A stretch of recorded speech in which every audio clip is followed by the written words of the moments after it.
and for coming. I see on the wall that almost exactly 1 year ago, the late Right Honourable Sir Gerald Kaufman officially opened this building. So let me take a moment to remember my very long and close friendship with him, which lasted from the day that we met in the rather gloomy apartment behind Westminster Cathedral of the late Harold Wilson, the 4 times Prime Minister. This was in 1985, and 2 years later I joined Sir Gerald in the House of Commons, and I sat with him there for almost 30 years. We travelled the length and breadth of this country together, speaking on issues that were dear to both of our hearts. I could scarcely have had a closer friend in Parliament than Sir Gerald, and to see his name now on that plaque makes me feel a little bit sad, because he's no longer with us, and all of us, I think, will miss him, not least the people in this constituency that he served for a staggering 47 years. And I was already feeling sad anyway.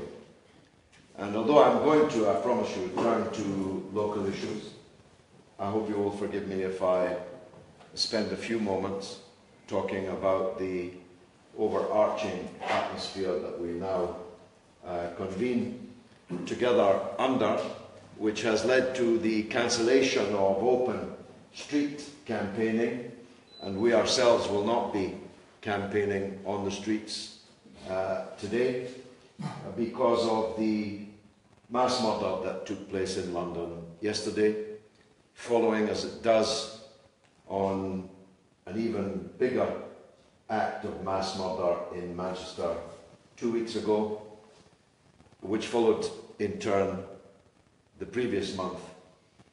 During this campaign, there have been 3 terrorist atrocities in this country that have killed almost 50 people, have hospitalized hundreds of people, terrorized thousands of people, traumatized people in a way from which they may take a very long time to recover, if recover entirely they ever do. And so we can't have a meeting this day without reflecting on the fact, and it is now a fact, that we have mass murderers living amongst us. You see, these people did not arrive from anywhere else. The mass murderer in Manchester murdered his own neighbours. He murdered the people with whom he went to school, university, people with whom he played football, people who had welcomed him and his family into this country when they fled persecution. But none of that counted when he decided to incinerate himself, and in a fireball of nails and ball bearings, tear the life out of small children in the Manchester arena. This is a very serious problem for us, that we have such murderers in our midst. If the killers had arrived from somewhere else, if they'd shipped in to attack us, the damage would have been equally grievous, of course, but the conclusions would be different. And the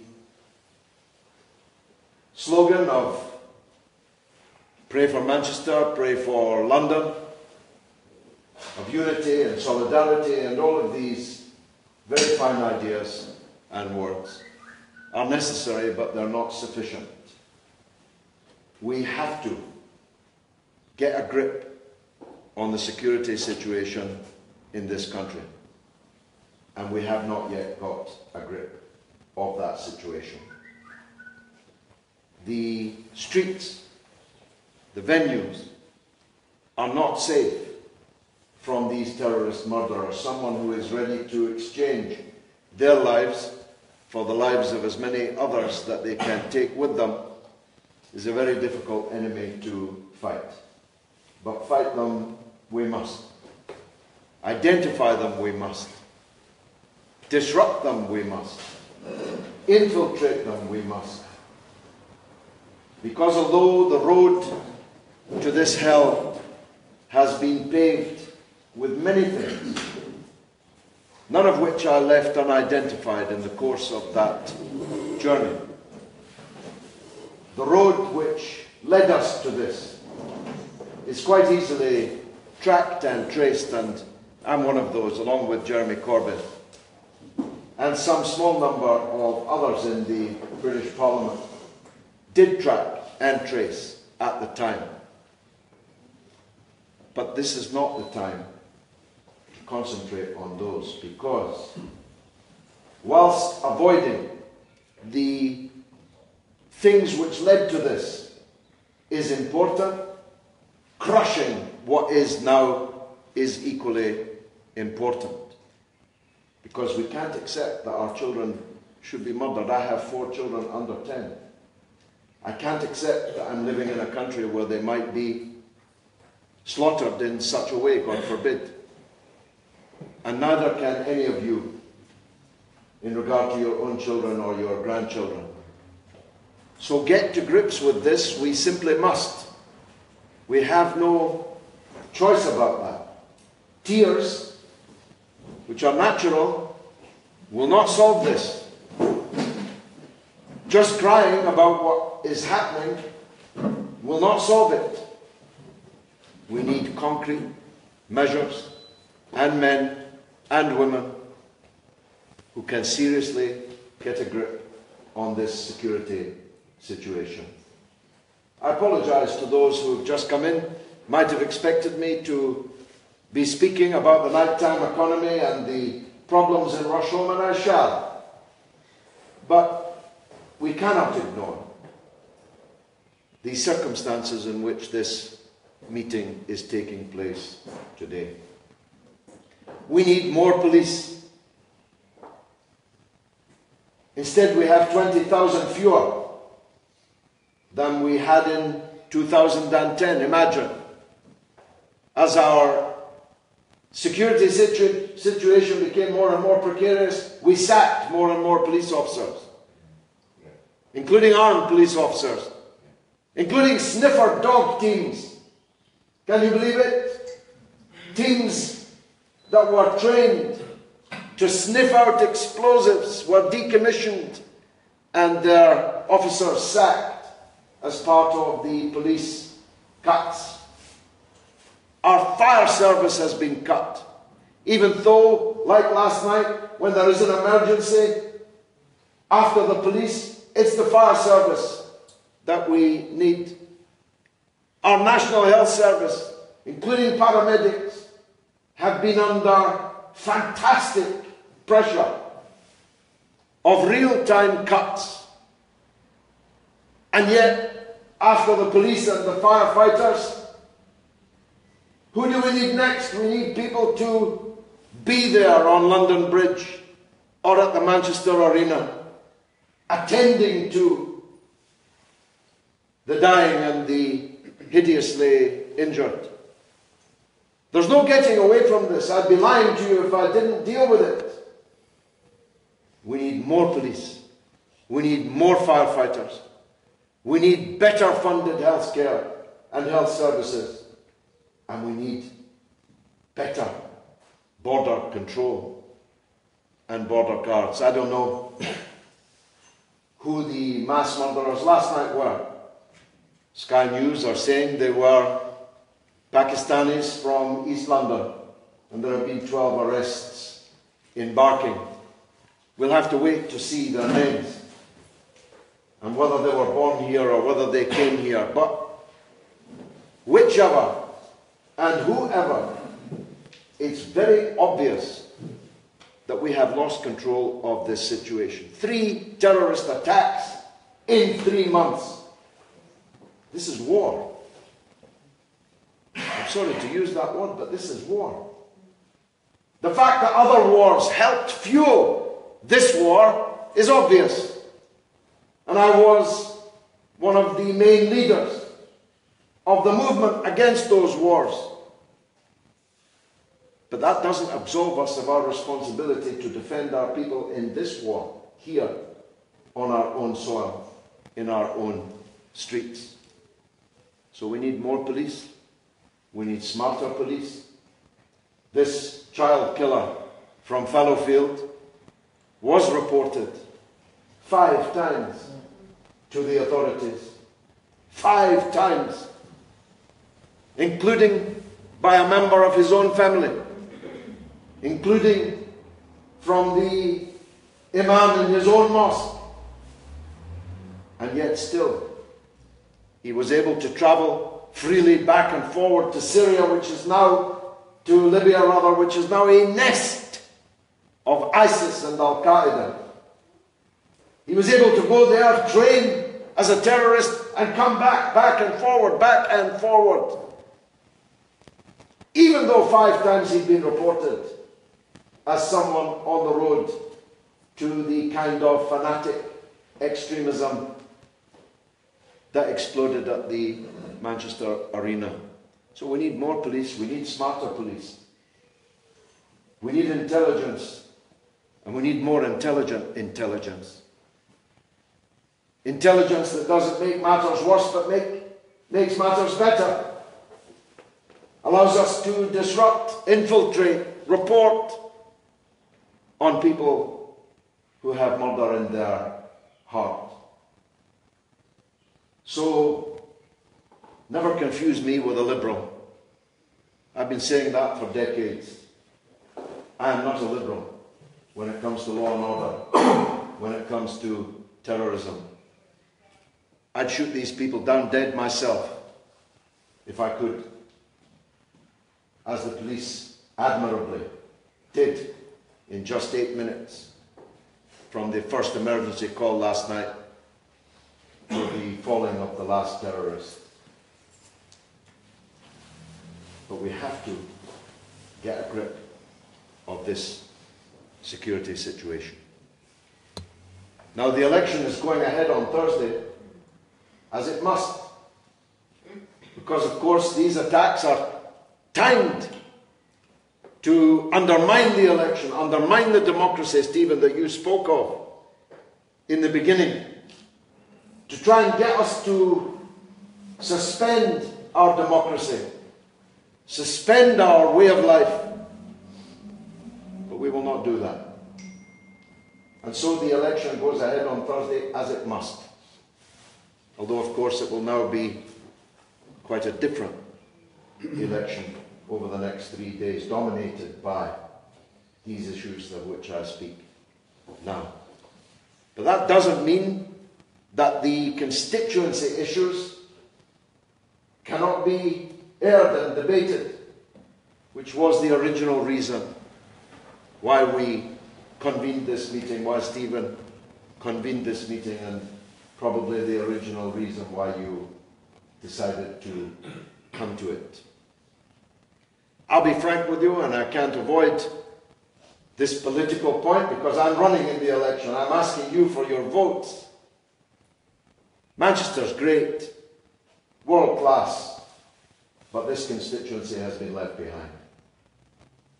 Whether it's our potholes, or our poverty, or our uncollected rubbish, or the absolutely chaotic planning system, planning department that we have here. And all of you, if you live on this side of the Curry Mile at least, know. Because I've been, Stephen took me, along alleyways, the like of which I haven't seen in this country at least before, where the rats are running free, where the garbage is stupefyingly rotting and is uncollected. And people with businesses with no planning permission at all for those businesses. People who had houses and made them into businesses without any planning permission at all. without any regulation at all. So that if you phone up and say, this burger joint is disposing of its garbage just out the back window, and it's now a mountain in which rats are multiplying, the planning office must say, which business? Which burger joint? We don't have a burger joint there. We've got no record of a burger joint there. You need an MP that's going to make sure that the law is enforced, that regulation is enforced. You don't need an MP who will be on the side of the burger joint. Think about it. You don't need an MP who's going to be in the pockets of the burger joint. You need an MP who's going to stand up for you, the people who have to live here. And I am that man. And other people are not that man. And you know what I am saying. So, we've got the worst roads in Manchester. Why? Half of the Highways Committee on Manchester City Council are made up of councillors from this constituency. And they can't even fix their own roads, never mind anybody else's. In fact, it's worse than that. They have fixed everybody else's, but they haven't fixed ours. Why? I'll tell you why. Because they didn't need to. Because they took you for granted. They thought they already had you in their pocket. We have a saying, I'm Scottish of Irish extraction. We have a saying, it's the squeaky wheel that gets the grease. If the wheel doesn't squeak, why would you give it any grease? And you never squeaked. You kept on re-electing them over and over again, even though they did nothing for you. So why would they? Why wouldn't they spend the money that should have been spent here somewhere else? Well, there was something politically for them to gain. Or a bit of horse trading. I name no names. You support me to be the Lord Mayor and I'll support your roads getting fixed before ours. I'll support your services being improved before ours. If there's something in it for me, you scratch my back, I'll scratch yours, but nobody is scratching your back. That's the truth of it. Why is poverty in this constituency one of the worst in the entire country? I had to triple check these figures, even though they came from the Save the Children Fund.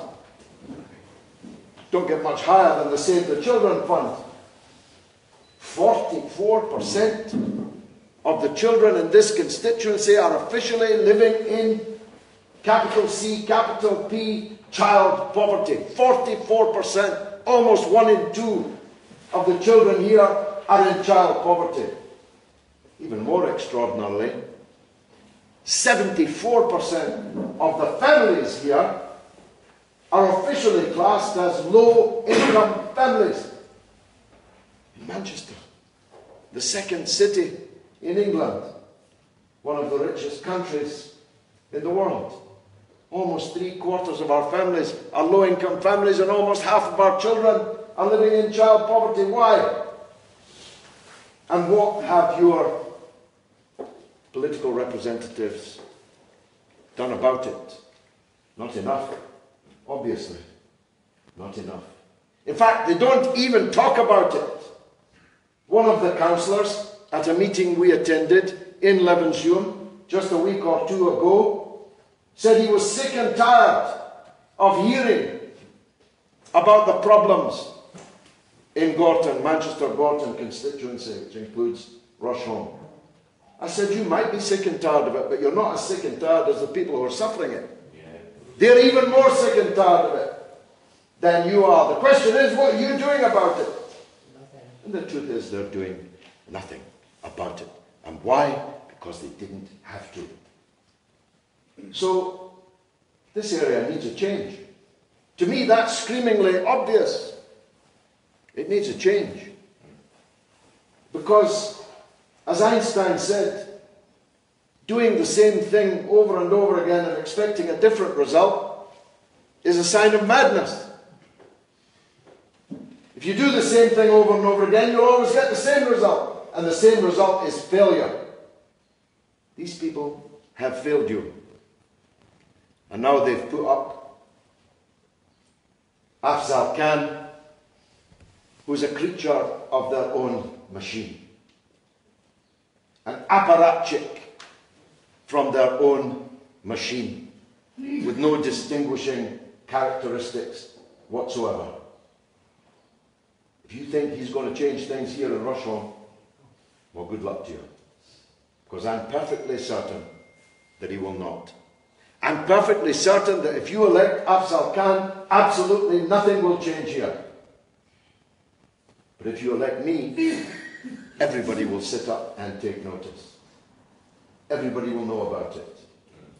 And if I'm fighting for you, everybody will know about it. Because if it doesn't sound immodest, when I'm fighting for something, everybody knows about it. Everybody. Because I speak about it powerfully in Parliament. I speak about it on Newsnight, on Channel 4 News, on Question Time.